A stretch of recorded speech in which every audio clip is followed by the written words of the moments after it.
जदि घरे कखारु अच्छी ताले कखारु को एमती थरे रांधतु बिना डाली तरकारी केतेबेले भात रुटी सरीजा आप जाणी पारेनि। एठी मु 250 ग्राम कखारु नहीं आ तार जो अंति गुराक ताकू चाँची नहीं। एबे आम कखारु को कौन करना पतला पतला स्लाइस यही टाइप ही काटिना।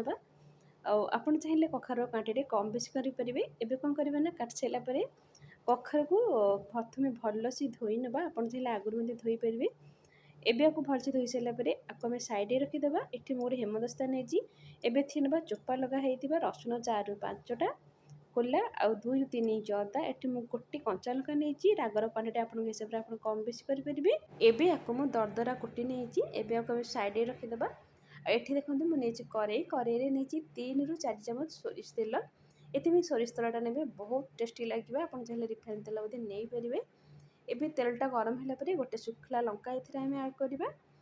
लंका टिके हल्का भाजी होगा थे ना गोटे छोट चामच पंच फुटण फुटण भलसे फुटी आसला एबे आम छेचिक रखि अदा रसुण एवं कंचा लंका को आड करवा।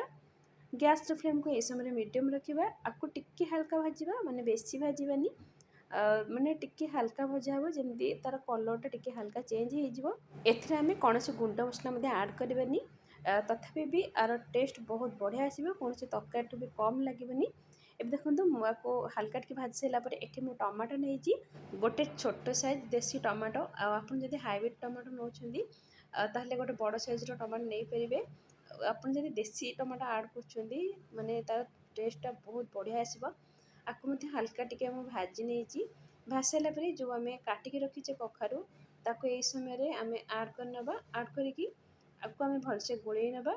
एबे थी ना गोटे छोट चामच हल्दी पाउडर स्वाद अनुसार लुण लुण पकईकी कौन करवा ना भलसे गोल ना। गैस फ्लेम को लो रखा। लो रखिकी आपको से लो फ्लेम रे ही प्रथम सीझा देवा गोटे मिनिट पर गैस फ्लेम को मीडियम करना। एबे आपको आम खेल ना गैस फ्लेम को लो रखा। यही समय किसी कस्तूरी मेथी आम आड करवा जो थे कि आर टेस्टा बहुत बढ़िया आसो। आपको कौन करवा ना टी पूरा लाल है पर्यंत पचे पचे आम भाजवा। बहुत स्वादिष्ट लगे रुटी परोटा भात सब खावाई।